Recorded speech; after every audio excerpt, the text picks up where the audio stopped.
this party started. I do have my chat pulled up. I'm going to try to keep an eye on it, but like I said, it's a little tricky as we're going through here. Yeah, Ruth's here, Calvin. Great. I like that. You got fans, Ruth? That's great. Well, let's get your plot and gear today. We're going to be crafting irresistible fantasy characters in 5 steps with Scrivener.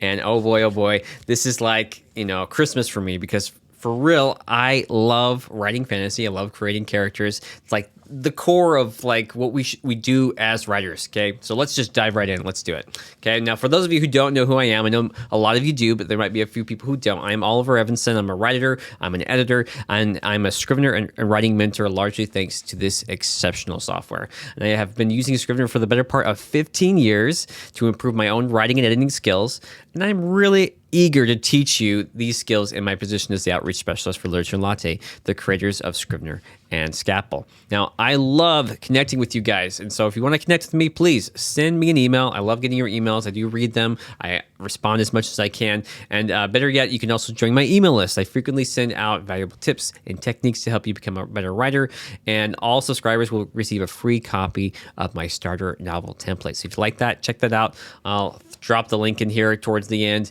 but you can just go to ogevanson.com/newsletter, ogevanson.com/links, and that'll get you where you need to go. And of course, if you'd like to check out what I'm writing right now, what I'm writing in Scrivener, go to my Substack, oliverevanson.substack.com, where you can see me post chapters weekly in real time as I prepare to publish this fantasy novel. Really excited about that. Okay. Well, now that we're better acquainted, let's spend a few minutes outlining our schedule for today. So first off, we'll begin with a short introduction where I'll introduce our topic and what you should expect to learn today. Then we'll move on to our training where I'll cover those skills you need to craft irresistible fantasy characters in Scrivener with my 5 simple steps. And to wrap it up, I'll provide you with a wealth of free resources you can utilize to deepen your understanding of Scrivener and improve your writing skills. And I'll also leave ample time for that Q&A at the end so I can do my best to answer as many questions as possible. So stay tuned for that. If you have a burning question, you want to answer me, hold on to it. You can ask me at the end. Okay, now there's nothing I hate more than coming to one of these events and waiting like 45 minutes before the presenter gets to his training, if he gets to it at all. So that's why I like to establish clear expectations from the get-go. So in this webinar, I expect you to learn the following skills. Okay, first off, I promise to teach you how to use 4 fundamental writing tools to craft epic characters. And we're going to go over those today. Excited about those. Those are a lot of fun. Really powerful tools. Then after we've understood those fundamental tools, I'm going to show you how to use my 5-step guide to expertly use these fundamentals to craft characters directly in Scrivener. Okay? And at that point, we're going to learn how to organize and track your characters in your Scrivener project so you can maintain control of your characters and their arcs. And that's each of these steps, they kind of build on each other. So you don't want to miss out on each one. We're going to start with fundamental writing tools, jump into hey, how do I do this in Scrivener? Once I figure out how to do it in Scrivener, how can I track? How can I see what's happening on both an upper level and a lower level for all of my characters? So this is what gets me really excited. So let's dive right in. By the conclusion of this presentation, you should be able to confidently create epic characters in Scrivener. And I really believe that. So let's dive right in. Now, before I get started creating a new character, I first like to consider this question. What role does this character play in my story? Now, will this character be a hero or a villain or maybe something entirely different? Now, this is really critical for me as it dictates how much time I devote to developing the character. Now, I typically classify my characters into 3 categories. Now, you could name these whatever you want. This is just my own system I came up with. I call them prime characters, lightweight characters, and walk-ons. And so essentially prime characters are the heroes, the villains, and other supporting round dynamic characters that significantly contribute to the novel and its ultimate outcome. And typically they require a significant amount of development. Now, how you develop it is up to you, but you just got to find your process. This is my process, how I handle it. Now, these characters can have arcs that are negative, they can have arcs that are positive, and they can even, in some cases, remain somewhat static, not either going positive or negative, kind of they have the potential to change, but they don't necessarily change throughout the course of the story. And that's probably going to be more of those supporting roles, not so much our heroes and maybe even our villains. Now, lightweight characters are those who, despite playing simple yet crucial roles, do not require significant character development. These characters might be unnamed, and even if they are named, their reappearance in the novel does not significantly impact the overall plot. Okay, so these are just not like, they're not quite supporting characters, they're kind of running that line. It's kind of, it's a little blurry there, I'll admit. It's kind of hard sometimes to classify some of these things, but that's kind of how I define my lightweight characters. And so I don't spend a whole lot of time, outlining and planning and character templating and whatever these types of characters. Are pretty simple. And then last but not least, I have my walk-ons, placeholders, or non-entities. And these are characters that will not be developed at all. They exist in the background solely to add realism or to serve a simple purpose and then fade away, forgotten. In some ways, they're actually more like world-building elements than actual characters. They kind of just populate the world and kind of fill it up. But leave that as you will. You can consider them characters. You can consider them world-building elements. It's the classification up to you.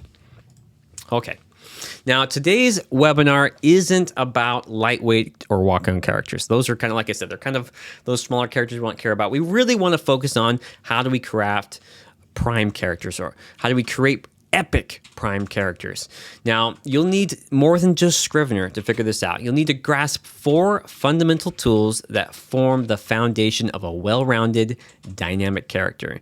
And ideally, every prime character should have at least one of these 4 tools, okay? Let's talk about it. First off, a flaw, right? Second, a want or an object of desire, something they're seeking after, something they're searching for. And then third, a need, something they actually need to learn the lesson to help them overcome their flaw. And last but not least, this one's kind of an extra one, but my favorite, a deep, dark secret that ties it all together. Okay. Now, if you master these 4 concepts for your prime characters, and you'll create epic figures that practically leap off the page. Okay. These 4 key ideas. Okay. Let's begin by addressing character flaws. Okay. Now, as a general rule, a flawed character is an engaging character. And as such, it's ideal that your prime characters, no matter how heroic or how villainous, should have flaws that make them relatable and human. Now, these flaws can be physical, emotional, psychological, even moral. It really doesn't matter, just as long as they are a flaw. Okay. Now, let's have a discussion about this. This is where I want you guys to join in with me. I got my chat pulled up here. I want you to share with me your favorite character flaws in the Zoom chat. Let's see how many we can come up with. And I'd encourage you to write these down too, because we're going to build on this exercise over the next few bullets and the next few slides here. So throw them out for me. I'm looking at my chat pulled up. I'm going to give you a minute. Think of them up. Think of what you like. Okay. Narcissistic. Ooh, I like that. Cocky. Overconfidence. Narcissism. Ooh, we got narcissism twice. The hero who doesn't accept help easily. Okay, good. Fear of exposure. Ooh, that's good. Orphan. Okay. Self-doubt. Excellent. Okay. Anxiety. Oh, I like that. These are really good. I like this. Okay. So I'm liking narcissism. Okay, that's good. Untrusting. Okay, no, untrusting. Yeah, definitely someone who that can definitely be a flaw. Sometimes, if knowing when to not trust someone, when to trust and when not to trust, that can be a flaw. That can be a challenge. You have claustrophobia, a fear. Yep. Overconfidence. I like that. Could be maybe arrogance, right? Risk taking. Yep. Risk taking for teens. I like that. Pompous. It's funny. Some of these flaws, if you look at risk taking isn't always bad, right? It can be, but when you dial that up to an extreme, it can be really bad. And so it can be smart not to trust everyone, right? But dialed up to an extreme, if you don't trust anyone, that can be bad. And so I like this. There's some nuance to some of these flaws, right? And it can kind of go either way. How do we strike that balance? And those are the kind of things your characters can run up against that can be really challenging. Wants to tell someone what to do. Okay, I like that. And John says depression. Okay, yeah. These can all be very powerful flaws. I like that. let's look at some. Here's some examples of compelling character flaws I came up with. I think all those are spot on. By the way, lacking a sense of self-preservation, Leon. Oh, I like that. Yeah. So you don't preserve yourself. You're trying to preserve. Maybe on the flip side, you're preserving other people at the expense of your own sanity, your own self. So I have arrogance, impulsiveness, fear of commitment, stubbornness, jealousy. All these are great. So arrogance, this flaw can lead to people to overestimate their abilities, often resulting in unintended consequences. It challenges them to grow by learning humility and the importance of collaboration. Impulsiveness, characters who act on whims without thinking. Through consequences provide dynamic story arcs fueled with unexpected turns and the necessity of the character's growth in decision making. And the thing I like about a lot of these flaws is, like I said, I just love the nuance between, because not all of these flaws are necessarily bad things, but they can be if they're just dialed up to a point where they're just too high, right? It's too much. You can be too arrogant. You can be too impulsive. But I think some impulsiveness in life is good, right? Maybe, arrogance could be easily, if dialed down, could be classified as confidence. It's that nuance, striking that balance. Anyway, okay. Now, the next question I usually get is, how many flaws should your characters possess? And I'm going to leave it to you guys. What do you think? How many flaws should your character have? I have some thoughts, but I want to hear from you. Let me know. Okay, Joseph says 1 to 3. Okay, that's good. 2 to 3. Yep, that's good. Okay, 3. John says 3. Okay. John. Okay, that's good. 3. I'm seeing a lot of 3, 3, 3, 3, 3, 1. Or a range. That's good. And actually, you know what? I'm going to agree with you guys to some degree. I think if you at least one, right? You have to leave one extreme and 2 normal. Oh, I like that. That's really good. 1 extreme and 2 normal. So like one that's like dialed up to 11, and then a few just like kind of smaller ones. That's a good way of looking at it. Kind of a spectrum, I think, it may also depend on like how many books you're going to write. That's actually something I think about when I'm creating a character. Like, am I writing a series? How long is a series? Am I writing several series? Because a lot of times I need enough flaws that this character can resolve them over the course of a series, right? I've seen it very often. Like, we'll see this like in the Marvel's movies is a good example, where like Marvel writers will legitimately just reset a character as if they didn't learn anything, and it's like they have to relearn lessons they've already learned. You're like, why did you just make this character awful now?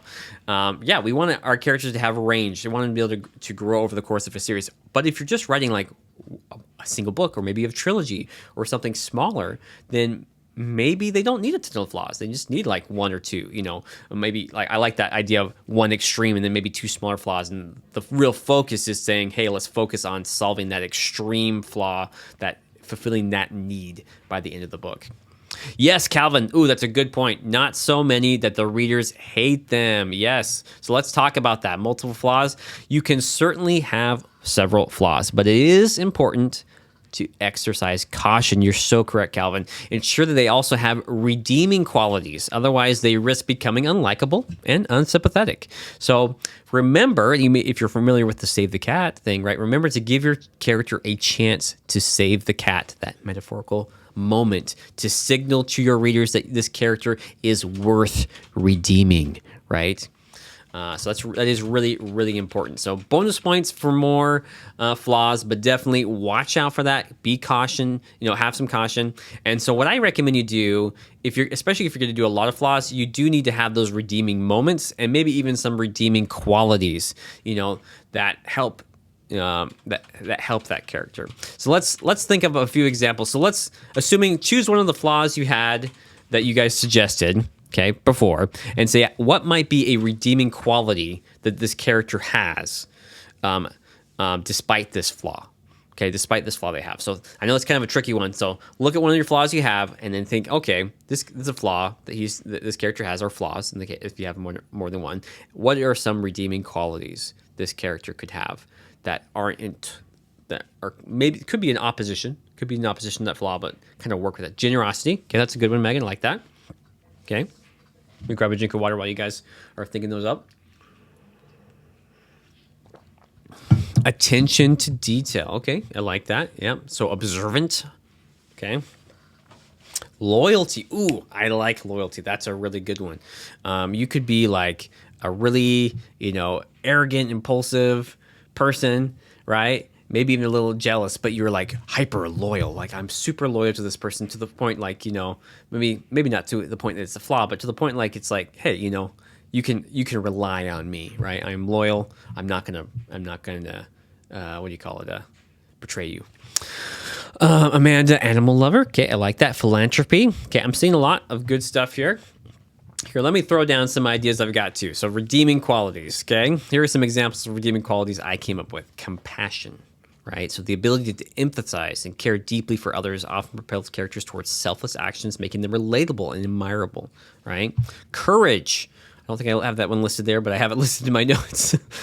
Facing fears or adversity with bravery can inspire both characters and readers, showcasing inner strength and resilience. Humor is a really good one too. If you can nail humor, I'll admit that I'm not great at writing humor. I'd like to get better at that. But a well-timed joke or just a positive outlook can really endear your readers to the character, right? Maybe he's kind of maybe he is kind of impulsive, or he's stubborn a little bit, but he's funny, right? He's a funny guy, and that can really draw your reader in, providing relief in tense situations and illustrating their ability to see the light side of life. I always think of the song, "Always look on the bright side of life." We're always singing that in my house. So yeah, always look at the bright side of life, guys. Have that humor. And so Leon says the self-doubt person could be forgiving in others. Okay, yeah, I like that. The self-doubt person could be forgiving in others. Yep. So that's really good. I like that. That's a good one. And we mentioned loyalties. You guys got loyalty, integrity, right? So even though maybe they could be an arrogant person, right? Or impulsive, right? Let's say, and they could still have integrity. Like they could still have strong moral principles. Maybe when nobody's looking, they are doing some good things, right? They're saving that cat, so to speak, even though they don't come off as the kindest person. So the question is, how did they become that way? Why are they acting arrogant? And yet we see they have potential to be something better. Okay, but we'll come into that in a minute. Integrating these redeeming qualities with character flaws will create a balanced, multifaceted individual. And such characters can be more realistically navigate their worlds, offering characters a more true-to-life portrayal of human complexity and growth. Now that your character has at least one critical flaw, we must give them a clear want, or as I like to call it, an object of desire. Okay, let's dive right in. So this is tool number 2, the object of desire. Oops, looks like I got there we go. Got them backwards, but that's okay. Object or objects of desire. You may have heard me call this wants earlier as well, but essentially every prime character should have a clear object of desire that drives their actions throughout the story. Now, I've heard this concept coined in so many different ways. I've heard motive, right? I've heard wants. I've heard the object of desire, which happens to be my personal favorite. I learned that at the beginning of the year from Tim Grau, if you recall that presentation from way back when. And goals, etc., so on. The one that really just stuck for me is objects of desire. I don't know why it just hit home for me, that the idea that there's this object or this thing or this concept that the character wants and that they're seeking.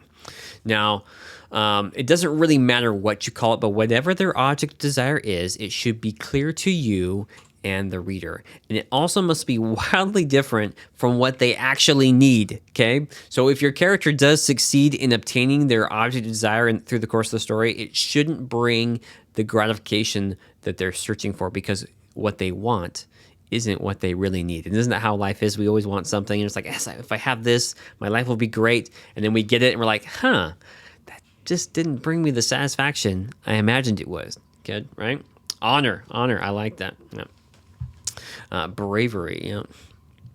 So let's discover, let's look at this together. So to discover your character's primary object of desire, you should ask yourself questions like this: what does my character want most? More than anything, their primary object of desire. Now, it's worth noting that your character can have a lot of different, object desires. And we're going to look at that in just a second, but I want you to think about that. What does my character want most? And why can't they have it? Those two questions. Those are the key questions you ask yourself. You can answer if you can answer those questions about your character, you know what your character wants, and you know why they can't have it. Okay, the obstacle or obstacles that are standing in their way. So, okay, this is where we're going to get our character creation gets a little bit more in depth. I want you to give your character a name now. Okay, then using the flaws and redeeming qualities you combined a moment ago, I want you to consider what your character wants most and why they can't have it, and then share what you discover in the Zoom chat. Okay, now I know it's a lot. I'm going to read it one more time. Give your character a name, then using the flaw or flaws and redeeming qualities you combined a moment ago, consider what your character wants most and why they can't have it, and then share what you discovered in the Zoom chat. Okay, so Megan says, what if their flaw is they don't know what they want? That's a good question. I hadn't considered that, Megan. That's a really interesting concept. I guess what they want is to know what they want, right? Right? They're aimless, they're directionless, and that's a flaw, definitely. Their flaw, I guess in that situation, their flaw would be more like a lack of direction, maybe even a lack of commitment, right? Because they can't, maybe there's lots of things they like, but they can't commit to anything. Yeah.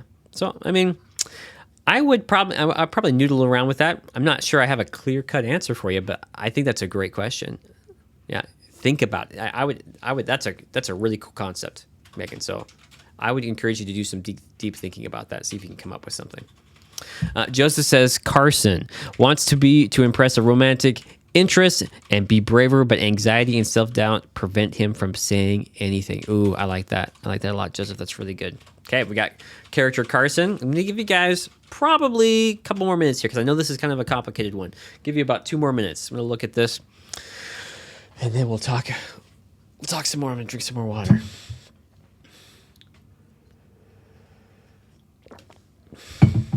Okay, Ola Beth said revenge and fear of punishment. Okay, that's good. That's good. And guys, you're welcome if you want to. If you can't think of something of your own, you're welcome to use characters from books you've read, and you're welcome to use characters from books you're currently writing too. That's totally okay with me. Amber wants meaningful relationships, but fears commitment. Okay. Yeah, those are kind of in conflict with each other. I like that. She's afraid of commitment, but she wants a meaningful relationship. That's really good. Salias fears weakness, seeks control. Okay, like that, Eva. Good one. Calvin says Grandor the wizard wants Harry Potter's glasses, but he can't have them because Harry is wearing them. I like that. It's fun. Okay, Matthew says, Bor, who is honor-bound to regain the warhammer of his slain father so he can gather the lost and scattered people of his tribe. Okay, that's good. Okay, for Megan's question, Ruth, thank you. I'm going to read what Ruth said. So for Megan's question, if your character's deepest want isn't clear, what is their biggest fear? And what would they want to do if they could overcome that fear? Oh, Ruth, that is great. I like you. Thank you for dropping a line for us. That's really good. That's really, really good. So considering their fear, like, what would they do if they could overcome that fear? In this case, why can't they have it? It's because they're afraid. Right, there's that fear there. Okay, Leon says Roga lacks trust, is street smart, and wants control. Chiara. I'm sorry if I mispronounced that, William, but let's go with it. I like it.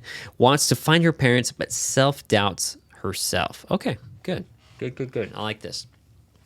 Okay, if anyone has any more, that's totally okay. You can keep posting them on them. I'm going to keep moving there. We're going to talk about layering conflicting objects of desire, and this is kind of where it gets a little more fun. We talked about kind of like redeeming qualities in conflict with our flaws. This is kind of the same idea. So we can have multiple object of desires where they kind of conflict each other. So let's take some examples. So similar to flaws, it's perfectly okay for your characters to have multiple objects of desires, particularly if these desires are in conflict with one another. So let's consider the following 2 examples I have here. Okay, example number 1.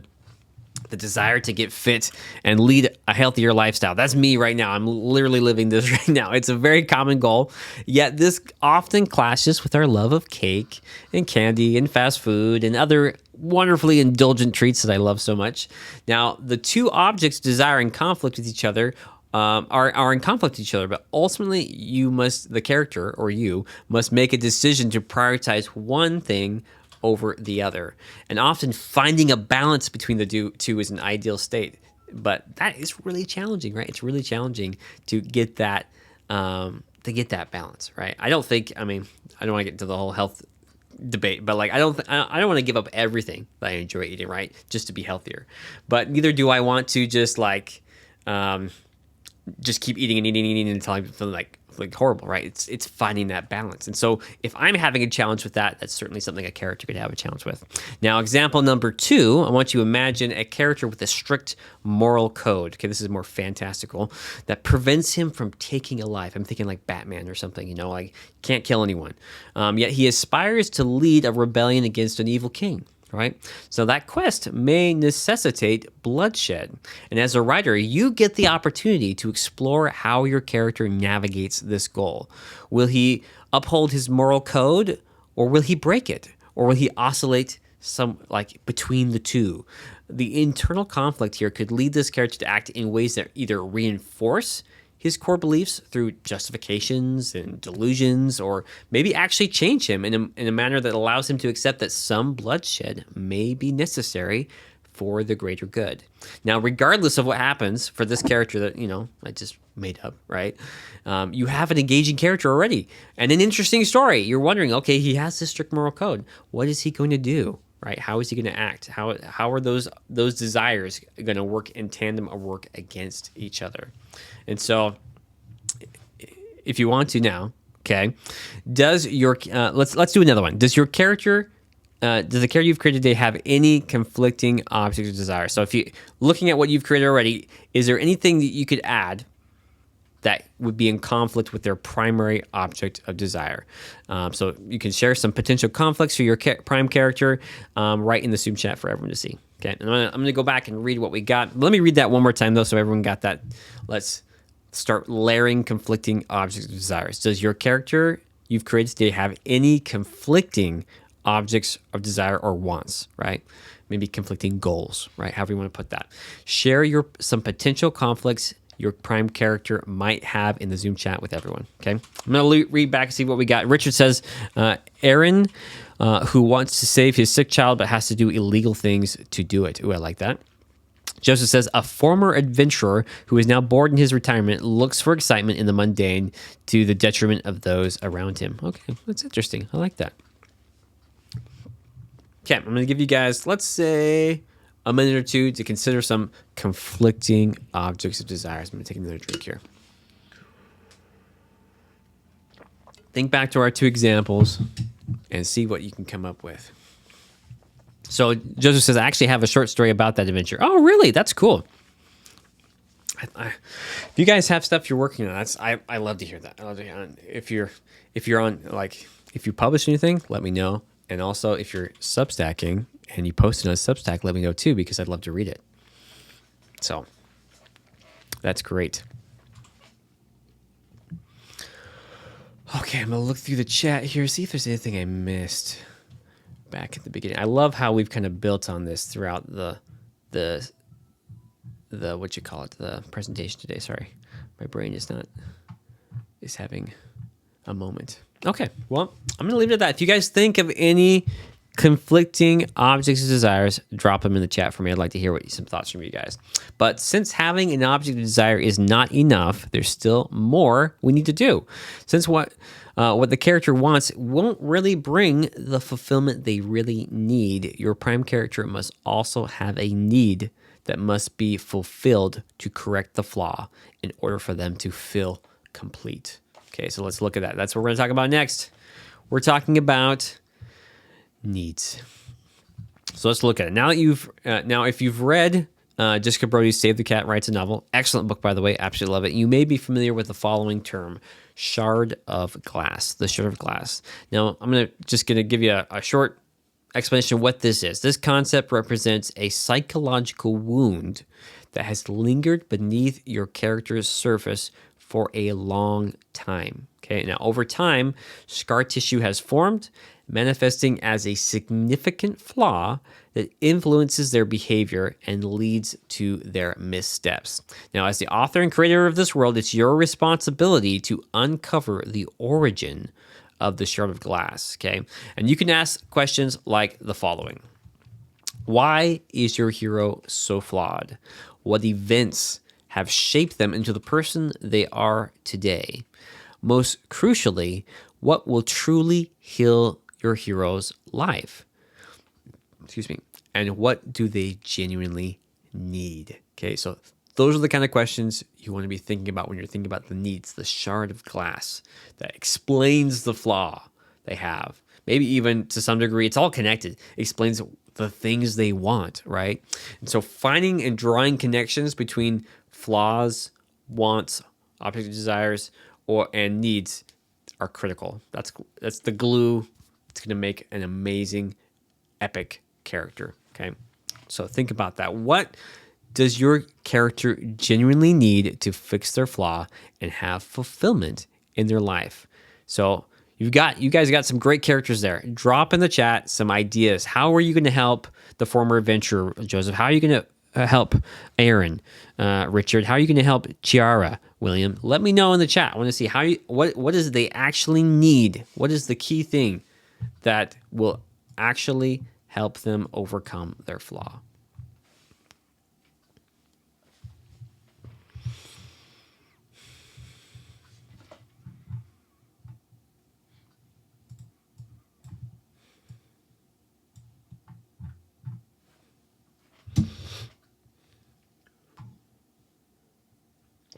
Any thoughts, guys?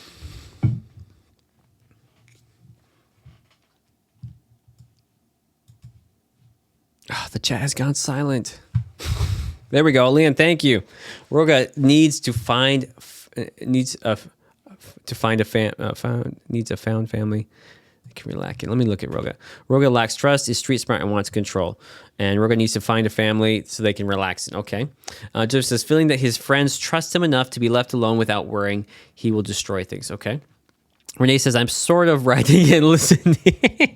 Okay, that's cool. That's cool. I totally understand. If you're in the zone, if this is like, honestly, if I were on your side of things listening, I'd be like, I'd probably be character creating right now. So I totally feel you. If you're there, Richard says, I don't know, more thinking, I guess. No, you're good. You're good. So I guess that's the challenge. That's the challenge of these exercises. I am kind of putting you guys in the spot to come up with these really deep things in like minutes. So I totally understand. Feel free and take your time. But yeah, these are questions. Write down these questions. Use them. If you need to, you can watch them in the replay too and get these questions. These are really critical questions that'll help you solve that problem. And maybe I'll just leave them. If you guys think of something that kind of like sparks in the moment as we're in here, drop in the chat for me. I'd love to hear from you.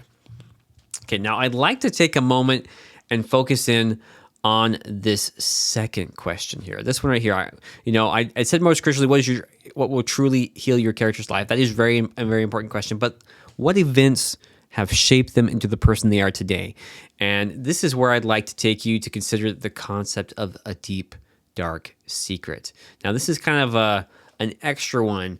I kind of got it from I can't even remember where I got it exactly from. But once I learned about wants, needs, and flaws, this one kind of snuck its way in there, and I absolutely love it because it really kind of builds on the need, and like I said, it kind of glues it all together, brings all three of these together into one.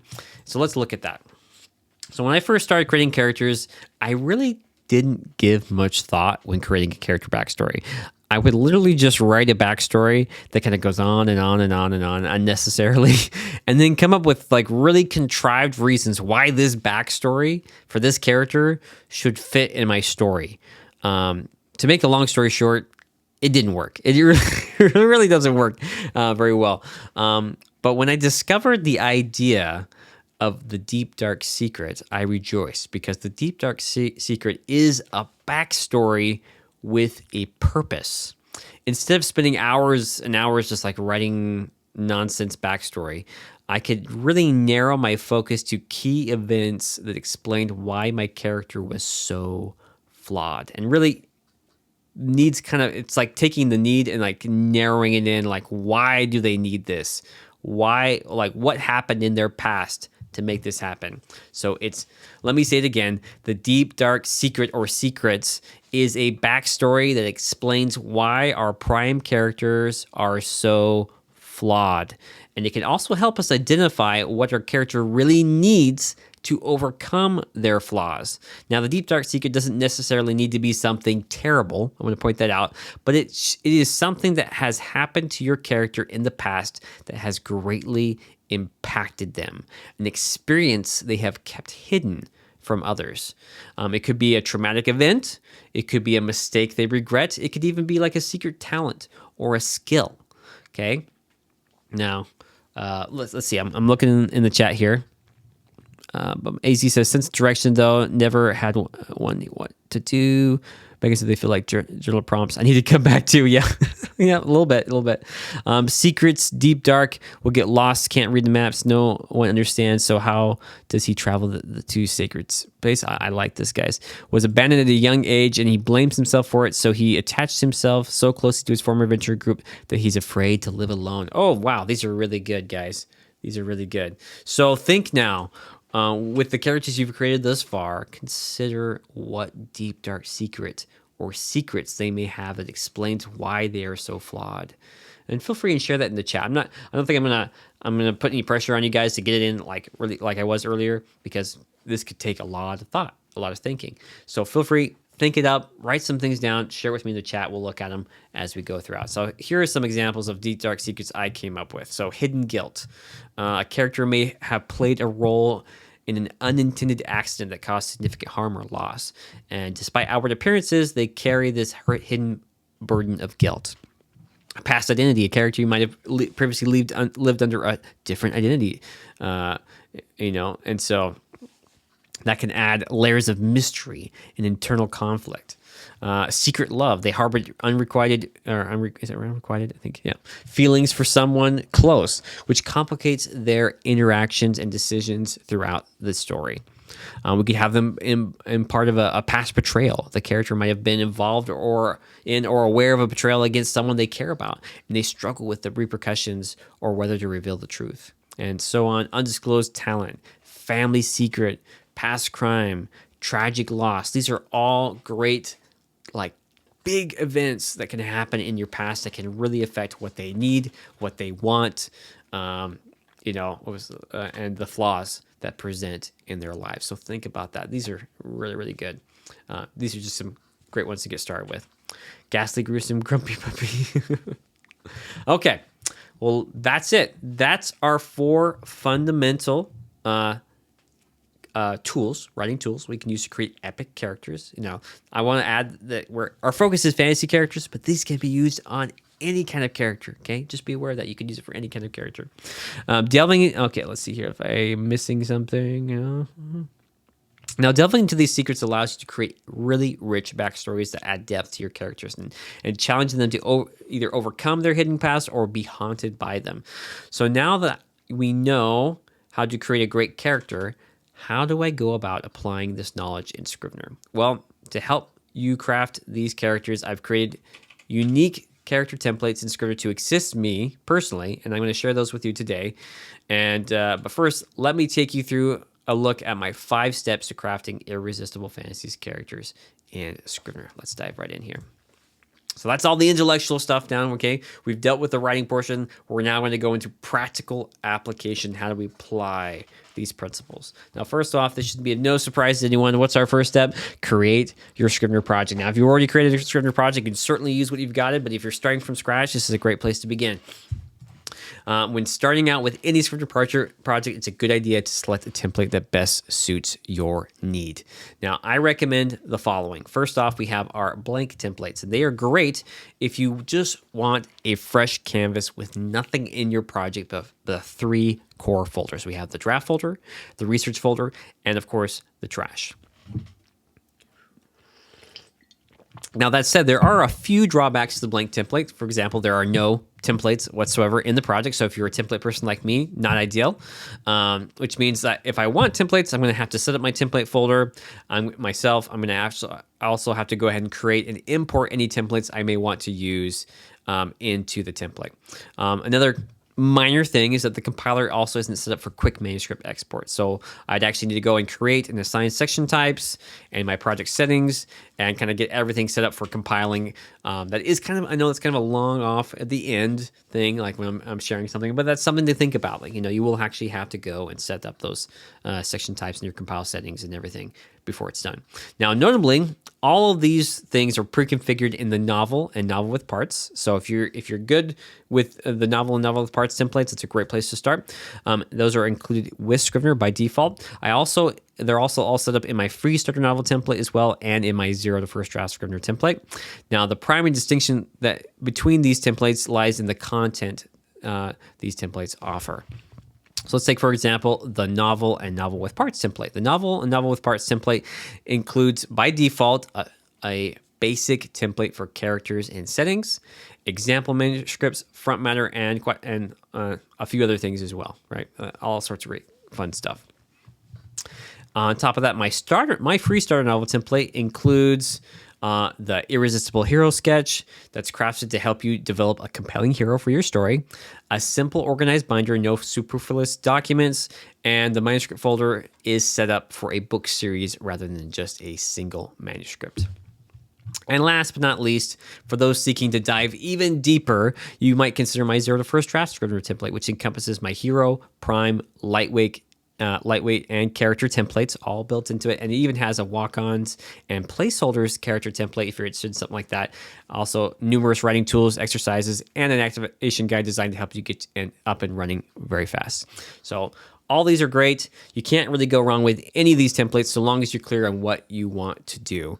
Now, once you've selected the template and created your first project, it's time to establish an organized structure for characters in your binder. But before we do that, let's take a look at these templates one by one. I'm going to go ahead and stop sharing. So we're going to go ahead and open up Scrivener. I'm going to look at these one by one. Oops, looks like I got some files open up still. Sorry about that, guys. That's one thing that's usually good about Scrivener is it keeps things open up.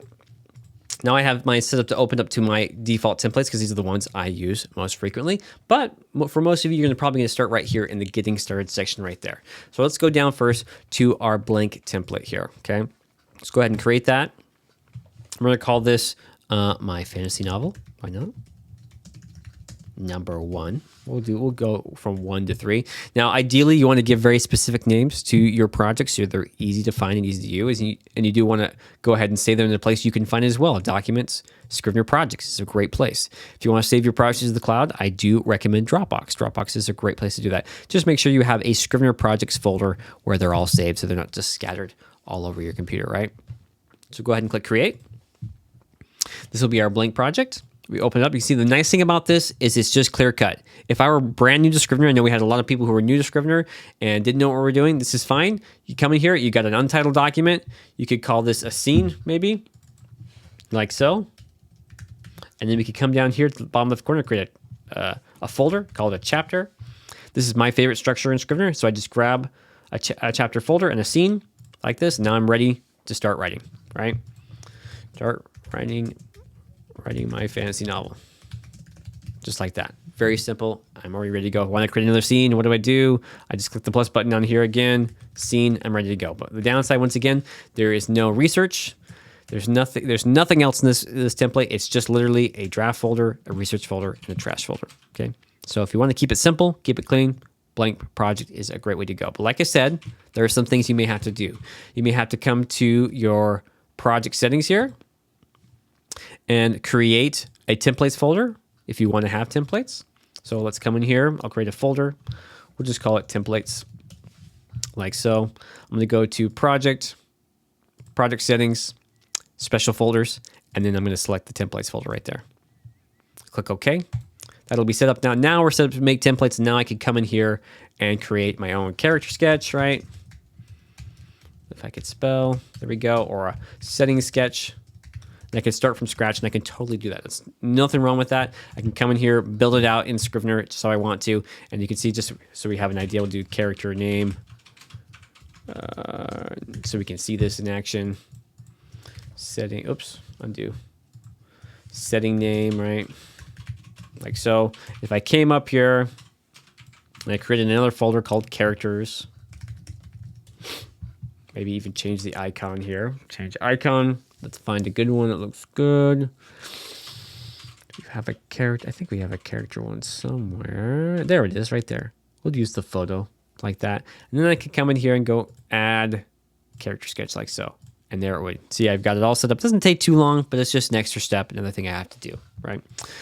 So there we go. That's how we would do that. And the last thing I would need probably want to mess around with, and this is something you wouldn't have to do until you're ready to compile and export out of Scrivener, but you would at some point have to come up here to your product settings, come to your section types, and set up things like parts, chapters, scenes, and things like that, so that when you're exporting out, you can assign the appropriate formats to those. And so you get a nice looking manuscript when it comes out. And that does take a little bit of work. And this one, section type's not as commonly known. It's not used as much. So a lot of users may be unfamiliar with that. And that's totally understandable. If you want to avoid dealing with any of this, you can just use the novel and novel with parts template. Let's go ahead and do that. Go to new project, fiction, novel, and novel with parts. Now, those two templates are essentially identical with one exception. I'm going to show you the exception. Let's do the novel with parts so you can see it. I'm going to call this my fantasy novel. Novel number 2. Make that big, and you can see the big difference is there is a part folder, 2 part folders with chapters stored inside of them. Now, the main difference, the novel one does not have any part folders in it. It just has a chapter folder with a scene inside of it, I believe. I think, correct me if I'm wrong, but I'm pretty sure everything else is identical. And to be fair, you could easily create this same structure in a novel template. So there's no reason, if you started with a novel template, there's no reason why you need to go to use the novel with parts template. You can start with either one and then build the same structure. So either one is just fine. Like I said, we've got some good stuff in here. We've got a novel format, tells you a little bit about the template, what it is. We got the parts set up. We have a character folder. We have places, and we even already have our template sheets set up for us. And we have a couple of templates available to us. We have a character sketch. We have a setting sketch, and they're already set up with some ideas like roles, goals, physical description, personality, occupation, habits, and mannerism. So internal conflicts, external conflicts. For me, some of this is, I would change this. Like I would change this to object of desire, right? Object of desire. Oops, if I could spell object of desire. I might come down through and change this background, or I might add in like deep, dark secret or something. So I'm thinking about that, right? Deep, dark secret. Or secrets, right? Something like that. And so I might want to modify this and change this template. And that's how I would do it. I would literally just come in here and make changes to this template. And then when I'm ready to come and make a character, I can literally actually, this is a nice thing, I can hit return and it'll create that character sketch. Same is true with my setting sketch here. Basic setting sketch. I come here, I go to places, I hit return, it'll create a setting sketch. And that is kind of unique to the novel and the novel with parts template. Sometimes that's nice though, and sometimes it's not. It just depends. Personally, I don't mind having to just come up here and go to add character sketch like so, or even go like this, right click, add new from template, character sketch like so. Okay, either way is fine. So there you go. That's our novel and novel with parts, essentially. Just like that. The binders are, there's a lot going on here. Usually I make some changes. I'll delete this because I don't need it. I'll drag and drop my places, front matter, notes, everything. I'll bring that all down into research. Even my template sheet sometimes I'll throw in there, but for now, I like to keep it something like this. Very simple, very clean, right? Very, very demure as the trend goes, right? So let's go ahead and let's do that. Oops, wrong one, sorry, wrong button there. So we got our blank one. We've got our novel with parts. Why is that? There we go. Novel with parts. And then let's do the last two. We'll do new project. I have my starter novel template and I have my 0 to first draft template. So let's take a peek at these. So this is the starter novel template. It's free for all subscribers to my newsletter. We call this fantasy novel number 3, right? And maybe just so I can differentiate these better, I'm going to add starter to it so I know. Like that. There we go. You can see it has an activation guide, kind of get you going. It's pretty short and simple, but nice and easy. We have a series title instead of a manuscript title, right? So with a book inside of it. So it's set up for multiple books, which is nice, right? So we have even set up with that 3-act structure, Act 1, 2A, 2B, and Act 3. And of course, the highlight here of what we're talking about today are irresistible hero sketch. So we have a physical description thing. We have a thing about voice and personality, quirks, flaws, wants. In this case, I haven't updated this since I learned about object desire. I probably will at some point. No, it'll be a free update for you guys. But wants, we have things like that. We have needs. We have our deep dark secrets. Even things like negative character arcs, series arcs, etc. All the way down. So if I'm doing multiple books, how I might look at that, and even some comments here. It kind of gives you some tips and things of stuff I've thought about each of these sections here. Lots of great stuff. Of course, we still have our character sketch, which I've modified mildly here. A setting sketch, also mildly modified. And some chapter templates and other great things available to you, all for free in my built-in template. Another thing you might notice is that I've already cleaned up a lot of the extra stuff, all the stuff that I would change and modify myself. This is just personally how I would like my project to look like when I'm first starting out. Very clean, very simple, and I can just dive right into book 1 and get started here with my first scene, just like that. Very simple and easy and straightforward, okay? So there we go. That's the starter novel template. The last one we're going to look at real quick is a 0 to first draft template. And I just want to show you the templates I have available in this one. We'll do this as 4, right? And I'll call it, 0. Okay. Loading. We have that activation guide. This one's quite a bit more in depth. There's a lot going on in this template. You can definitely, for good or for bad, if you like to learn and practice a lot of these higher level issues, this template's got you covered. So we have here our Irresistible Heroes sketch. We have our Prime sketch. Okay. We have the lightweight sketch. Okay.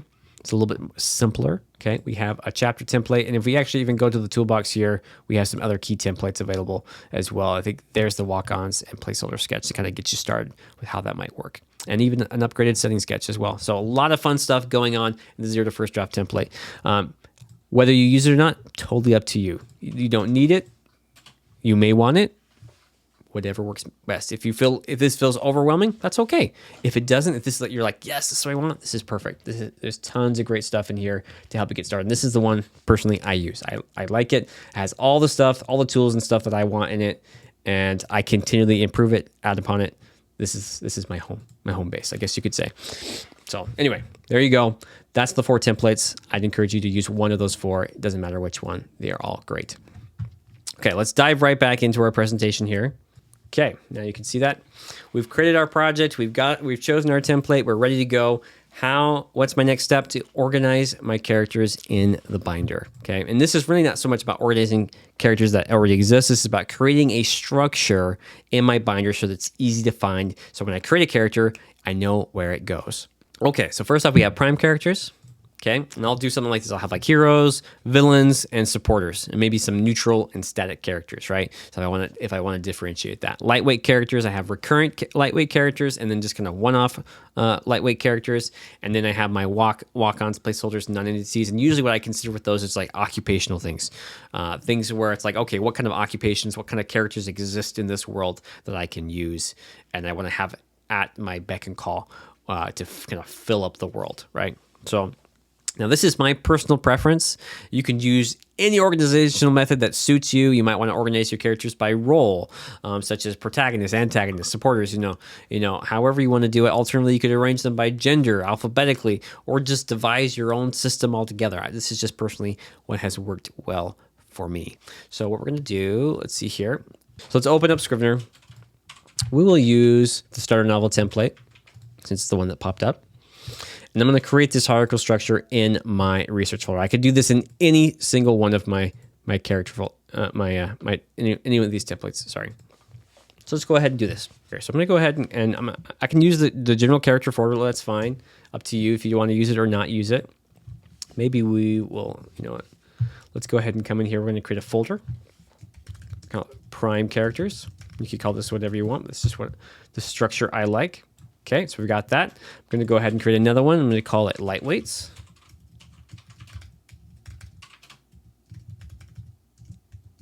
Could add characters at the end of it if I wanted to, but I'm not going to. And we'll do walk-ons.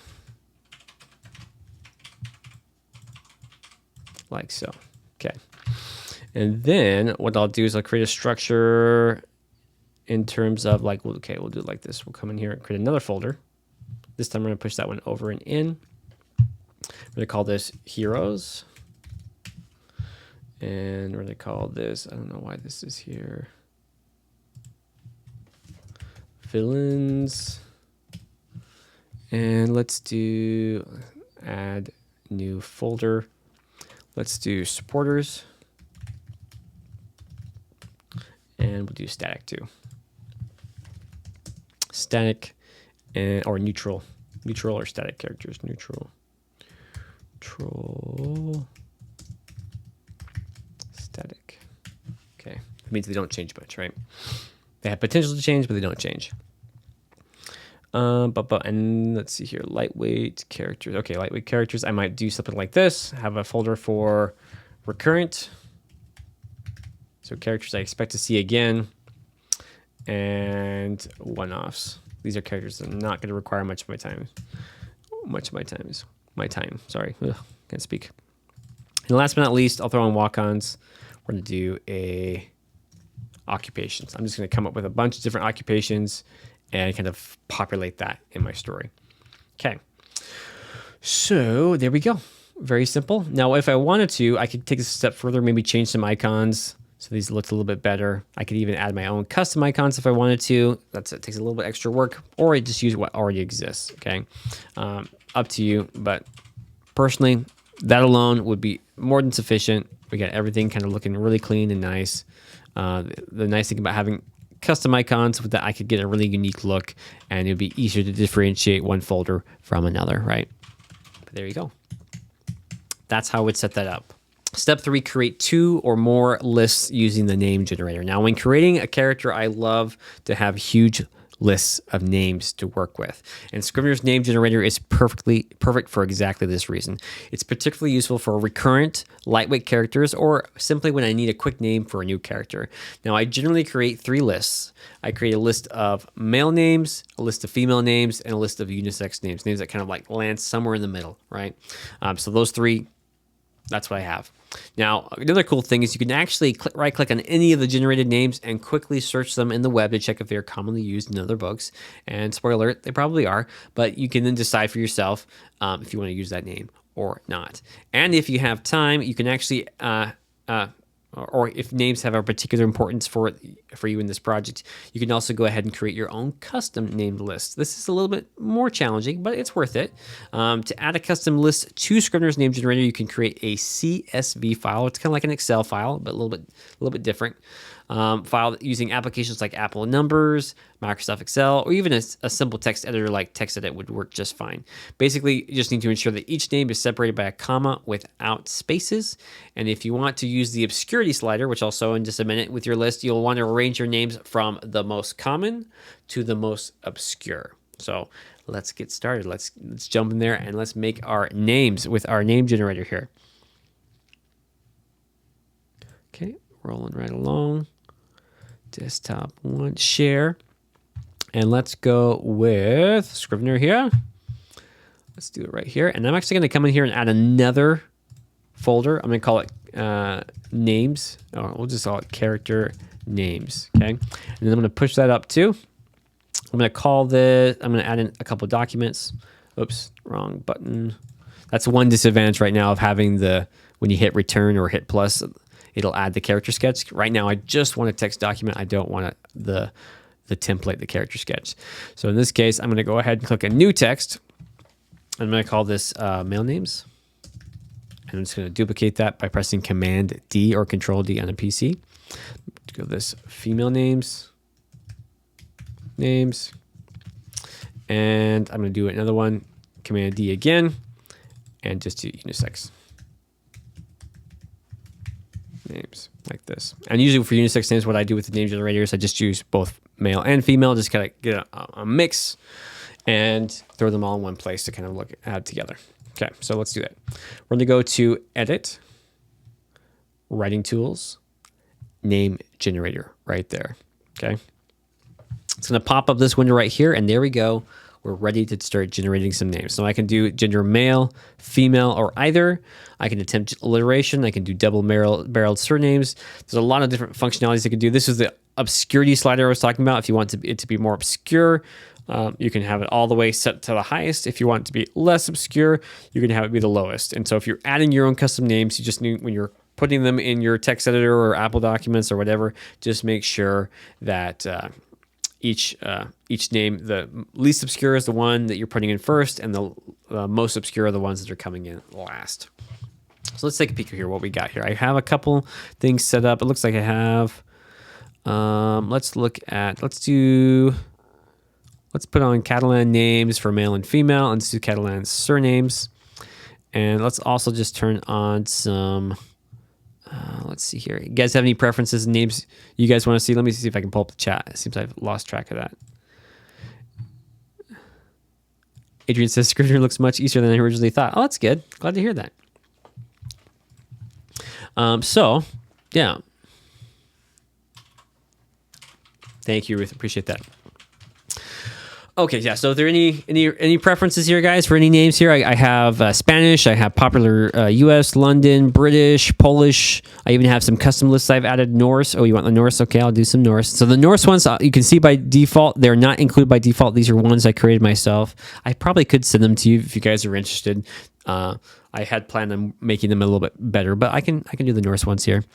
Let's do Norse male, female, Norse fornames. Yeah, maybe I'll add them to the starter novel template in some way or form at some point.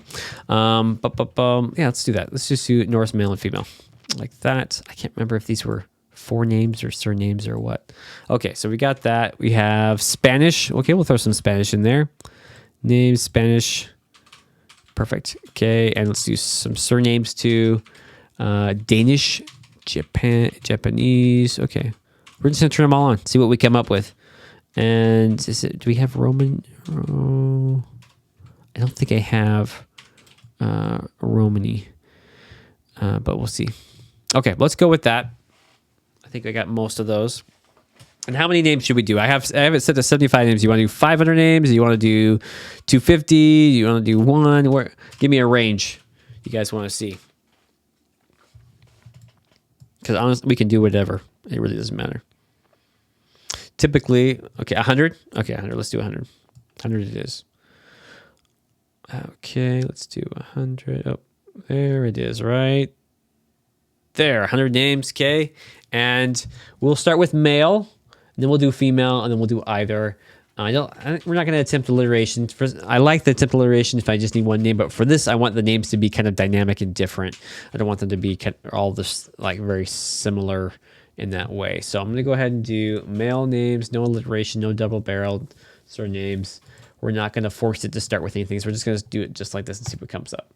Okay, there we go. Interesting. Okay, so we have 100 names here. These are supposedly all male names. Okay, so I'm going to copy like so. And I'm going to come in here. I'm going to paste them right here. Like that. There you go. And there's all my male names. And so it's perfectly reasonable to go through and cut and paste and try different combinations here. But I just love having this handy. If I need a quick name, I can go and grab it really fast. Okay. Let's do female names now. We'll do the same thing. We'll generate 100. Oh, those look good. Antonia, Nahia. Yeah, these look good. Adela, yeah. Lots of fun names here. So we'll copy that. We'll paste that in the female names like so. Edit, paste. There we go. We got our female names. And like I said, for unisex, I just do either. Kind of a wash of both. It's not really, I know it's not really like unisex names. That would be pretty cool if we could get that. But let's go ahead and just do it like that. And then we have a combination of both male and female names. 100 names. Note, there may be some duplicates here, so watch out for that. I will say that. But you know, if you have a big enough pool that you're dragging from, you can get quite a bit of unique names. Paste it in there like so. And there we go. Now I've got my character names list. Let's do 50 since someone requested 50. That'd be pretty easy to do. Let's do 50 of this. Let's do attempt alliteration and double-barreled surnames. Let's do that. Oh, wow. That's kind of, yeah. Yeah, let's take it. Why not? Why not? Let's copy those. And this, we'll just call this, not again. Move to trash. We'll duplicate this guy. We're going to call this unique. Unique names. Like so. There we go. So these kind of interesting unique names that maybe I want to grab from. I can't imagine I'd have Dell. Interesting. Some fun names here, actually, kind of cool. So you can kind of mess around with that and see what results you get. With the thing I like about this is you really can't go wrong. You just kind of mess around with it till you get stuff that you like, and find some things you like. And if you don't, if it's kind of like hit and miss, it's okay. That's the point. These are just generalized names. Sometimes I even just use them as placeholders for final names down the road. Sometimes I just need a name really quick, and I'll come to my name list and grab it and throw it in the book, and then come back later and change it. That's totally reasonable. Okay, there we go. We got our character names now. Maybe I'll change this icon real quick. Let's change it to a cog. Why not? Character names. Okay. So let's jump right back into our presentation here. Nope, wrong one. And if we have time, maybe we'll come back to adding the name lists at the end, because we are getting close to the end here. I don't want to I want to get through the whole thing. Okay, let's talk about, this is the missing piece. We kind of went over it a little bit earlier, but actually there's one more after this. Creating a character sketch test template. So depending on which Scrivener template you're using, you can either set to work using the existing character templates included with your project template, or you can go ahead and make your own. Regardless of what you need to do, you'll want to create a template that includes the ideas of character flaws, objects of desires, needs, and deep dark secrets. Maybe you just want to create a template that's just like that, using the questions that I gave you today. That would be totally reasonable, and it would work great, okay? Totally fine.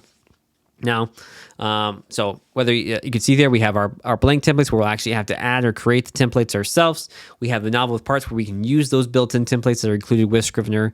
I did show you my Irresistible hero sketch briefly. You can use that template to create a hero in my free starter novel template, or if you want to go a step further, you can get the 0 to first draft template that includes all of that, the hero template and the prime template, the lightweight sketch, and the walk-on sketch as well, all available in that template. So doesn't really, like I said, it really doesn't matter which one you use. Just choose one and use it. I think you'll be really happy with any one of those, so long as depending on the type of writer you like. If you like making things yourself and doing your own, that blank template's great. If you want to kind of have something pre-prepared with the ideas already existing and you just fill in the slots, 0 to first template is a great place to start too. And last but not least, I get really excited about this part too, is I like to use keywords to track my character arcs and to keep track of consistency. So presently, this is actually my favorite way to track characters in my novel, by using a keyword for a particular character whenever they are mentioned in the novel. This allows me to quickly see all the points where this character is mentioned from start to finish. So I can see individually where they're at, each individual document, or I can look at the whole novel and say, hey, this character's been mentioned a lot, or maybe this character is not mentioned a lot, and maybe I want to mention him a bit more. A lot of things that we can do with that. So with consistent effort on my part, I can easily see how my characters are progressing in the novel, whether they are present enough or too much. I can spot those gaps, the inconsistency in character development from start to finish. It also allows me to focus not only on my prime characters, but also on the smaller characters, the lightweight characters, those walk-ons as applicable, as well as the main prime characters, right? Now, with the keyword assigned, I can then easily go ahead and combine all instances of their appearance using a dynamic collection with that character's keyword. So this is a fantastic way to ensure consistency in character development for all of your characters throughout the course of your novel. So hooray for keywords. See, Ruth, she loves them too. Yeah, let's see this in action. Let's do it. Okay, so we're going to look at our characters here. Let's look at both of them. We had our character sketches. Maybe we'll just take a minute and look at that one more time, a little closer. Let's open the 0 to first draft, because that one I have all of them in there. Oops, wrong button. Where are you?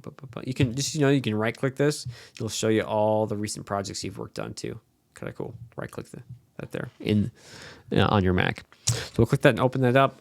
Okay, there it is. Take a little closer look at these. So we have our Irresistible Hero Sketch. Like I said, it has a physical description section, the voice and personality. So you can kind of create their own unique voice. You can give them some quirks. Didn't really talk about that today, but you can list out any oddities or habitual gestures they may have. Some notes on that here. Flaws, right? Wants. And it's worth noting, you could create all this yourself in the blank template. Oh, you can't see it? Oh, bummer. Let me get it switched over for you guys. There we go. Can you see it now?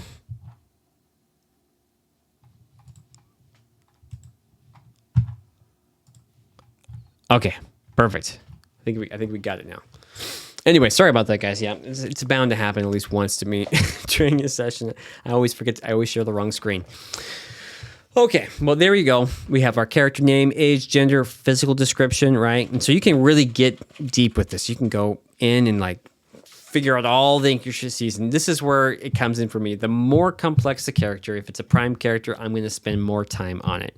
Now, it's worth it if you're a pantser. You may not want to do any of this. You may fill this in after you've even written the first draft of your book, and that's totally reasonable. Either way, I would still find myself using the tool. I come either I'm doing it at the beginning and I'm world building and I'm creating and I'm, kind of seeing what these characters are, or I'm coming back after I've written the first draft and I'm filling in all the details, trying to organize it in a way that's useful, right?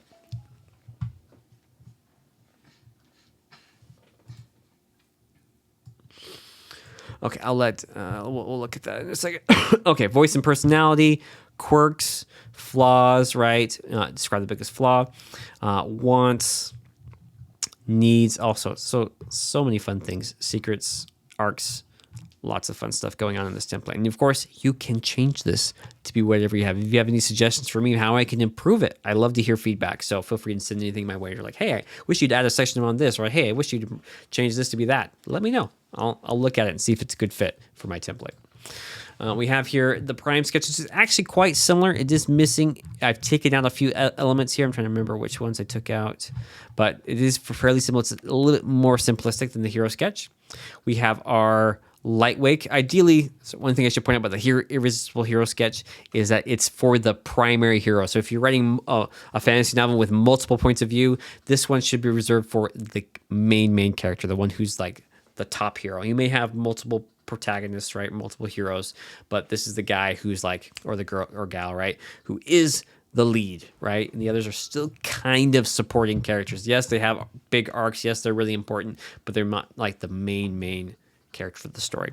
Our lightweight character pares it down even more. We just focus on physical description. We focus on their role. Why does this character exist? Any immediate desires they may have, and a brief history that goes back to. You could still probably even do a deep dark secret here if you wanted to. Very simplistic, very simple, right? One thing to consider about that is it may not even see the light of day. It may not. They may have a deep dark secret, but the reader may never fully know about it. But you will know as the reader, as the writer, and be able to inform the reader based on that character's actions why they're doing what they're doing. And I think that's it.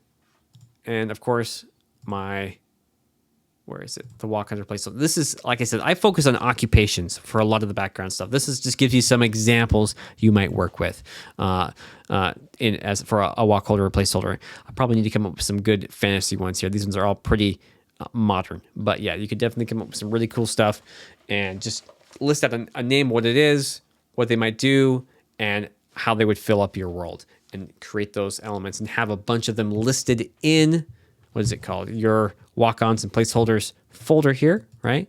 Have a bunch of those occupations there so you can draw upon those for inspiration when you're writing your book. Okay.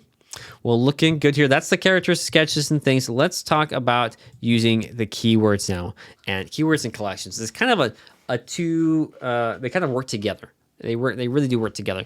You can use keywords with search, which is a really powerful tool in Scrivener. And I like the collections because it kind of brings a search all together into one where I can find it anytime I want to. So let's go with that. Let's say, for example, let's see how I can do this. let's open up a chapter template and let's go ahead and find our scene here. And we're going to add a keyword. So somebody throw me some names. Actually, you know what? We got some names, don't we? Maybe I should go to that other project here. Yep, we've been working here in our starter novel template. We have some names here, right? We're going to go ahead and create some characters. Boom. Actually, that's fine. Let's come here, go to book 1, act 1, chapter template, and throw some keywords together. So we're just gonna grab from our character names here, and let's use the male names. Go back, and we're gonna add a keyword like this. Okay, so just so you know where I found this is in the center tab of our inspector here. Okay, it's the metadata tab. And from here at the bottom, we have keywords right there. If it's closed up, it'll look like this. You can open it up just like that. And you can also just click the add button here and add a keyword, and you can click the subtract button to delete it. If you want to see all your keywords in one place, you can go to show project keywords and find them all right here. Now, to make this easier for us, I'm going to pull that right there, then come back to my male names, and we're just going to add some in so we have some to use, like so. And I may even want to create a hierarchical structure here as well. Oops, I could spell. You can change the names. All is not lost if you spell something wrong. I can actually drag and drop these and kind of nest them underneath it. So we're going to say we're going to have, let's do 4 prime characters, like so. I could even just paste it like that, in case you're wondering. I just did a Command V or Control V on a PC to do that. And let's just grab some of each. We'll do next lightweight characters. Weight. Okay. And we'll do the same thing. So this time we'll grab what's up here like so. I'll nest that inside like that.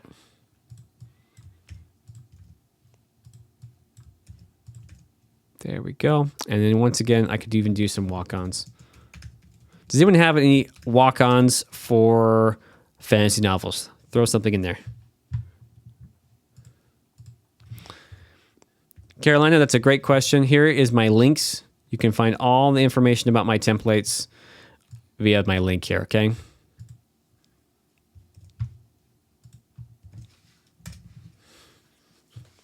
So just check that out. The free newsletter is, if you're on my newsletter, you get the Star Novel template for free. You can find everything you want to find out about the Zero to First Draft from that same link too. You can read through it, make your decision, whatever you like.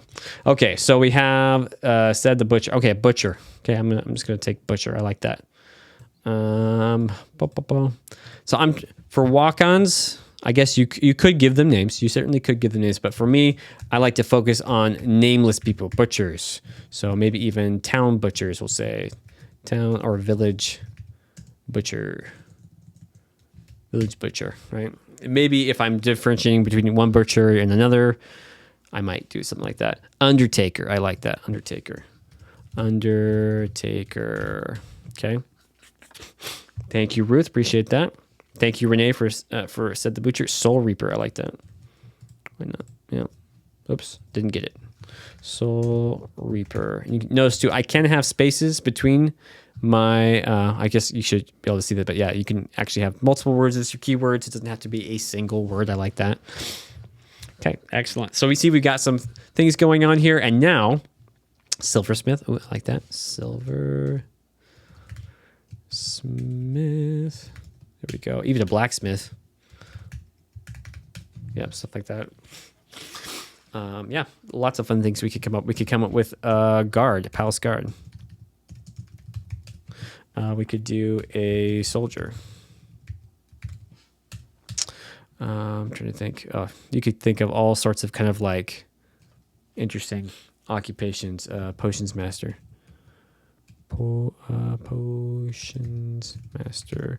Probably a better name. I'm thinking an herbalist or a what do you call someone who's a poison?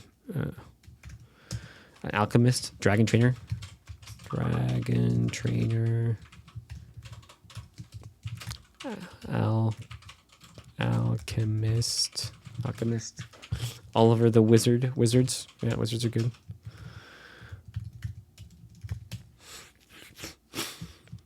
Goblins. Yeah, you can honestly come up with a lot of different things here. And maybe for, if they have names, typically I'll do something like this. So I might have Gork the Goblin. I might differentiate them from from just the walk-ons and the backgrounds. And I might have Seb the Butcher. Like that. So they're lightweight characters, so they're not, maybe they have, like, their name is tied to their position because they're pretty small. Oliver the Wizard, that's good. Yep. So you can see it's pretty easy to come through and make these keywords, but now how do we put them to use? That's the question, right? So the beauty of this is, so anytime I'm writing a scene, and let's say Said the Butcher comes up, Said the Butcher. And let's say also this person. You see, I'm literally just copying, pasting here. Command C, Control C in a PC. These names, let's just say those 3 characters show up here, right? So I could come now here to my keywords and say, anytime this character shows up, I want Said the Butcher is here. And I want to make sure that Urbane is mentioned as well. Okay, so he's mentioned here, right? We come down here. Maybe we'll even give these names. The Rising Sun. Said, oh, Jen meets Said and Urbane, like so. And then we could come down here to this template here, and we'll actually, you know what? Let's pull it out. Let's create another chapter, like so. Chapter template. And we're going to, actually, you know what? Let's do it. And we're going to actually just duplicate this guy. And delete that one. And we'll just say, Jen agrees to go on a quest. Or something. I don't know. Could be anything, right? And this time, we're going to say, Said is not in this scene, but Urbane is. And we also meet Antonia.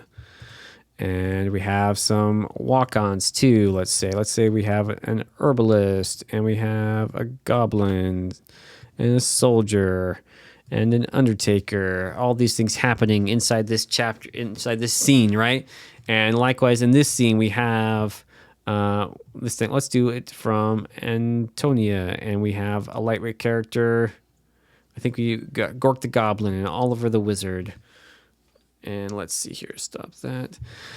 And we have the Village Butcher, and we have the Dragon Trainer. Okay, hopefully, you can see how we're just quickly adding things that are happening. Okay, we have wizards. We have all of the wizards. So there's probably other wizards in this scene too, I would assume. Maybe not, So we can kind of build out a list of keywords and things.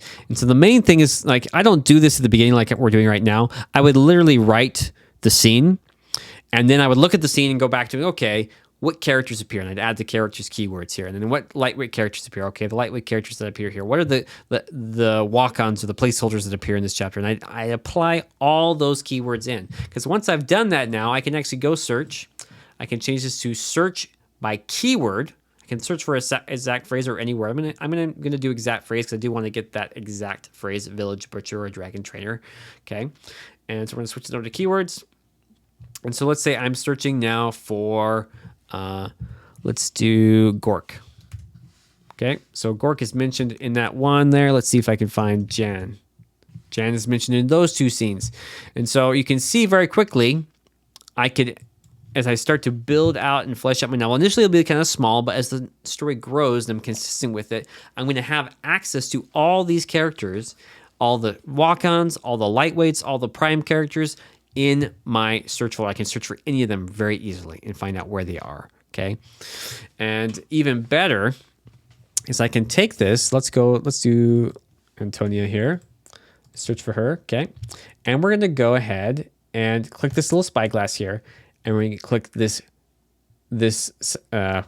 button here. It says Save Search as Collection. This is what I call a dynamic collection, in that it changes and gets stuff added to it anytime that keyword is assigned to another document. So let's Save Search as Collection. We will call it Antonia. Okay, click OK. If I open my collections, go to View, Show Collections here. Okay, there's Antonia right there, Terrassus. And I can actually go, and anytime I add her into something, let's say this doesn't have anything into it, but I can add Antonia right here. And let's give it a name. Added a new character. And then I can come up here too. Antonia is there. I could even come back here and say add Antonia here. Okay, and now if I click her collection, there she is. She's in all of these documents now. It added them all in. Let's add one more just so we can see that. New the sun was shining. I'm not very good at coming up with these on the spot, but let's go ahead and do it. Okay, Antonia's already added that one. Let's add one more like this. Let me just do Watchman. Why not? So Watchman was watching Antonia Terrassus. Okay, and we're going to go ahead and throw in... Whoa, do I not have Watchman? Watchman into my walk-ons. So I'll add Watchman to this one. We'll add in Antonia, like so. And we can, of course, add anyone else, but just for the sake of demonstration, we'll come back to Antonia, and there it is. There's the Watchman is watching. And so I can see, literally, in the binder order, okay, when, like, where this character exists throughout the entire story. And I can select each scene. I can read the scene. I could go through it. I can see that arc from start to finish. I can focus individually on one scene. I can look at everything. So that's the power of using keywords with collections. And it's just, honestly, it just looks nice. You can see here my keywords. I can easily see just when I click the document itself what characters are listed here. It doesn't have to be characters, right? I can use keywords for all sorts of fun things, but just personally, this is my favorite way to use it. Okay, we could do it for Watchmen. We could use it for any time there's a butcher mention. We could throw that keyword down there and say, okay, how much am I using this character too much, or a lot, or too little, or however you want to look at it, right? And it just gives us data, gives us data points and seeing what we're doing, what we're working on, and how we may want to change things once we become aware of things that are going on in our story. Anyway, so there you go, guys. I know that's a lot. We went a little bit overtime today. I usually stop at about 1:15, but we had just so much great content today. I just wanted to get through it all and share it with you. Hopefully, this gives you a good starting point, and the replay is going to be available for you. You can rewatch it. You can set everything else up, get it all set up and ready to go. So here we go. Let me scroll this up. I got one or two more slides, and we'll open up to a Q&A. If you guys have any other questions, we can drop them in there.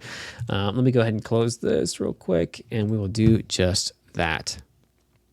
Okay. Let's talk free resources. Okay, so I did drop my link in there earlier for you guys, ojevanson.com/links to get access to my free starter novel template. The Zero to First Draft template is also listed there as well, and also numerous other great resources available to you. We have our webinar library, our user forum, our user manuals, blogging video tutorials. If you had to jump out early, if you're jumping in late, or wherever you're at, you're just fine. Check out the replay. I will get that out shortly. We usually have it in our webinar library in about a week, and I typically have mine up on YouTube in about a day or so. I try to get up within 24 hours, so check that out. Okay, perfect. So let's talk about what's next. Okay, so this is step one, or event one, for our fantasy webinar week. I'm really excited about our next event. We're going to be talking about on Wednesday, September 25th, 2024 at not 12 a.m. Ignore that. 12 p.m. Central Time. It's a little typo there. 12 p.m. Central Time, 6 p.m. UK, where we'll be talking about leveling up your fantasy novel, where I'll teach you how to unleash the secrets of an unforgettable magic system in Scrivener with 4 steps. So I'm excited about that. It's going to be a lot of fun. Very similar format today, so come prepared to learn some fun stuff, to apply some knowledge. And yeah, here we go. That's it. Now, before I conclude the webinar, I want to make sure I delivered on my promise. Are you guys feeling more confident? Do you feel like you can start crafting your incredible prime fantasy characters with Scrivener? Let me know in the chat. I want to hear from you. If you liked it, that's great. If not, that's good too. I'm always happy to hear some good feedback too. If there are any areas that still need clarification or further explanation, now is the time to ask as we transition to our Q&A. Amanda says, thank you for all the info today. Perfect, Amanda. Glad I could help. Floy says, good presentation. Joseph says, yes, I struggle with using character templates. This helps a lot. Glad to hear it. Great webinar. Thank you both, Oliver and Ruth. Appreciate it. Adrian says, thanks. Excellent. Clarifying presentation. Glad I could help. Perfect. So there we go. I'm going to open it up now for the Q&A. So if you have any questions, it doesn't have to be related directly to the presentation. If you have questions regarding Scrivener and its features, happy to help and provide any tips and advice to use that more effectively. Don't shy, please ask. Happy to ask. We'll probably stick around for at least another. If we have a lot of questions, we'll keep going. But if we only have a few, probably about 5 or 10 minutes more. Since we did go a little bit over time today. But if you have any questions we can't get to today, please reach out to Ruth and the rest of the technical support team at these email addresses: Scrivener/Mac, Scrivener/Win, Scrivener/Mobile, and Scapple@LiteracyLatte.com. And of course, if you'd like to reach out to me directly, have questions about my templates that I've made, or if you'd like to give me some feedback or things you'd like to hear about in future webinars, please let me know. I love to hear that feedback. I'm happy to improve and help you guys even more. So, there we go. Closing that up. And let me dive into the Q&A here. Share. Okay. So Joseph is asking, can a deep dark secret double as a want or a need? I think a want or a need doesn't need to be known to other characters necessarily. That's true. I mean, I hadn't thought of it that way, Joseph, but that is an interesting way of putting it. I don't see why it couldn't, right? If they could, I guess if they're not necessarily making that want known to everyone, right? I mean, so long as the character is clear on what they want, and maybe they could even be off-putting and say, hey, they're purposefully misdirecting people around them, other characters around them, they don't trust them. And so, yeah, I could definitely see that deep dark secret being a want. Need is a little bit trickier because the need, a deep dark secret explains the flaw and actually kind of reveals what that character needs, right? So yeah, I could definitely see the deep dark secret doubling as a need. Want, yeah, I could see it working. I'd recommend noodling around with that. Give it a try. I'm interested to see what you come up with. So I have been avoiding your name, Cabral, because I don't know how to say your first name. I'm just going to call you Cabral. So Cabral is asking, what are your thoughts on using Scapple to craft characters and using AI to create visual representations of the characters? No, I personally have no problem with that because it's all brainstorming. It's all back end stuff, right? I think it would be kind of if I could afford it, I would hire I would hire an artist to do all of that from the get-go. But let's face it, most of us can't do that, right? And so I don't see any reason why, for brainstorming purposes, you can't use AI to create visual representation of characters. I have no problem with that. But it's up to you. If you're okay with it, I say you do you, right? It's not for me to say that's right or wrong or whatever. You got to form your own opinion on that and make your own decisions. Yeah, because I know a lot of people are uncomfortable using AI. So if that's you, don't use it. If you're okay with it, that's fine too. What are your thoughts? Okay, let's see. Do you have? Speaking to Scapple for crafting your characters, I have done that. I do that. You could certainly take the templates. You could actually drag and drop them into Scapple. I think they just create a bunch of different notes, and you could literally fill out the stuff in Scapple. If that makes more sense to you. I love Scapple. I use it for a lot of different things. I have used it for character creation. Because it's easy to bring what you've made in Scapple back into Scrivener, just to drag and to drop right back in. You can even have the Scapple word itself and stored inside the Scrivener project if you really want to. But yeah, I mean, yeah, I enjoy it. But I will say that I have lately been finding myself mostly just using Scrivener just because my mind thinks in Scrivener the most. Yeah, but both are great. Okay, Caroline says, do you have to purchase Scrivener for iMac in addition to the iPad app? That's a great question, Carolina. Yes, it is 2 separate purchases. You have Scrivener for Mac, Scrivener for Windows, and Scrivener for iOS or iPadOS. iPadOS and iOS, you don't have to make 2 purchases there. It's just one. So I think all in all, correct me if I'm wrong, Ruth, but I'm pretty sure, all in all, it's like $115 or $120 US for all 3 of them together. But if you just bought the Mac version, you could buy them. I think it's. Let me just pull it up before I say something I regret. Tab. let's pull this up here and let's go to literatureandlatte.com. So you can see this. We're going to go to buy now. Okay. And there it is, $59.99 US, less any taxes and things like that. It's going to be different depending on where you're at in the world a little bit, but you can buy it right there. Standard license for macOS. You do have an education discount if you're an educator or a student. We also have it for Windows. That would be a separate purchase as well. iOS is $23.99 on the App Store right now. Okay. And if you wanted to bundle macOS and Windows, okay, together, $95.98. So it is a little bit cheaper if you get the two together. But if you're only using one, like Mac and iOS, then you might just want to get the iOS and the Mac. And you do have to buy that one from the App Store. Okay, just be aware you can't buy it directly from our website. But the macOS versions and the Windows versions, you can buy directly from us, from our web store. Okay, so great question, great question. Oops, that's the wrong way. Let me just minimize this, guys, real quick. Okay, so what am I looking for? Where's my chat window go? I lost it. There it is. Okay. Okay. So, Anne is at... Okay, wait. No. Thank you.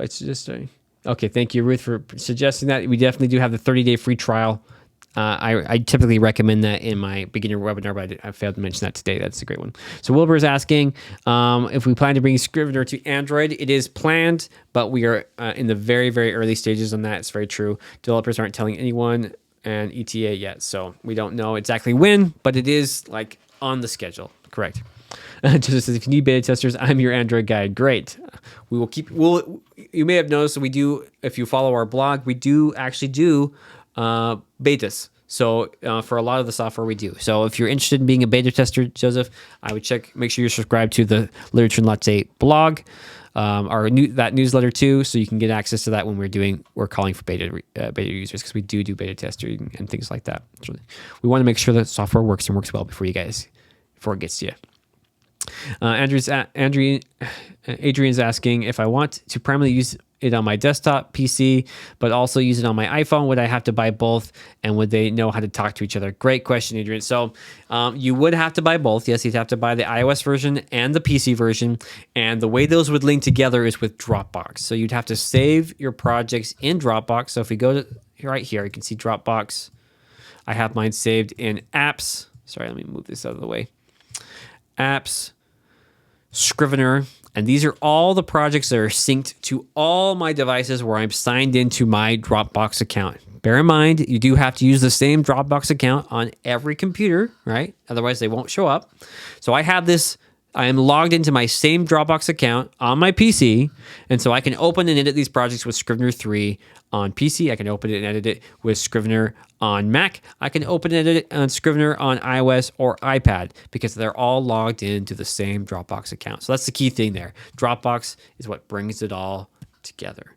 Okay, so that's one thing to consider. There is a Dropbox, I know, free plan for like 2 gigs. So if your projects aren't terribly large, you can use that free plan and it works great.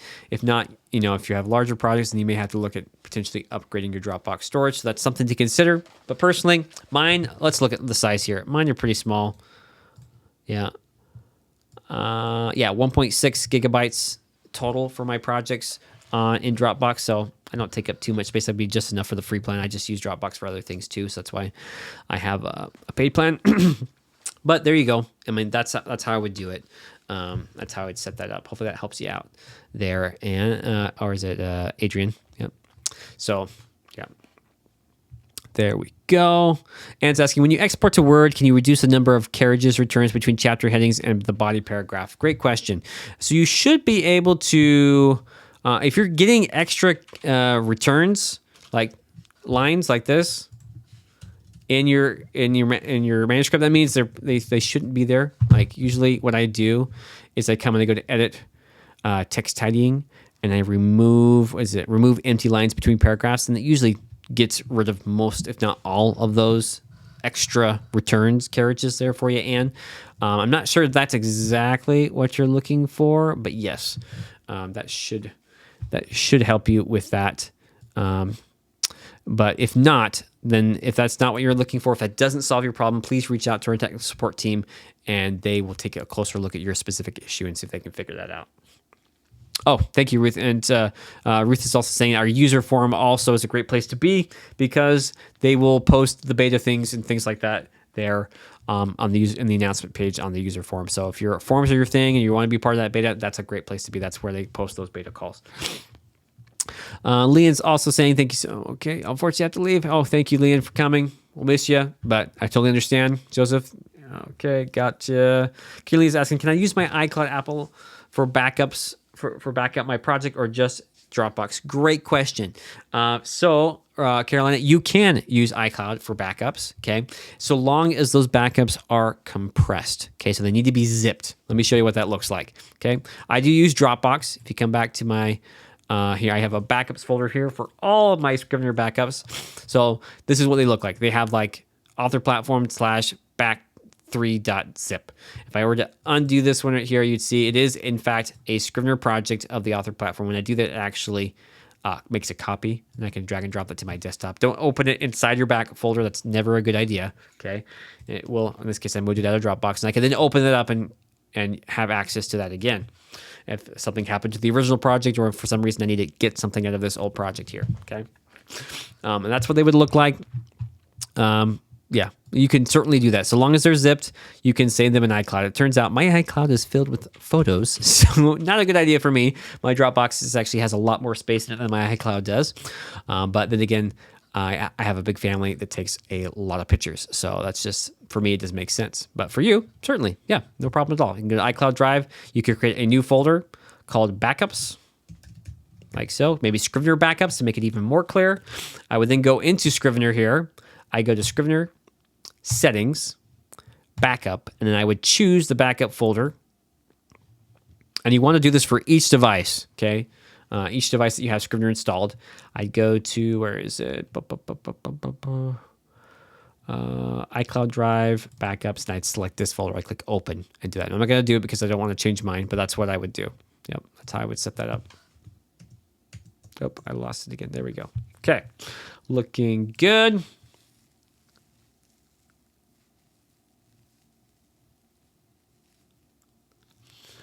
Okay, you can customize your, okay, and hi, okay,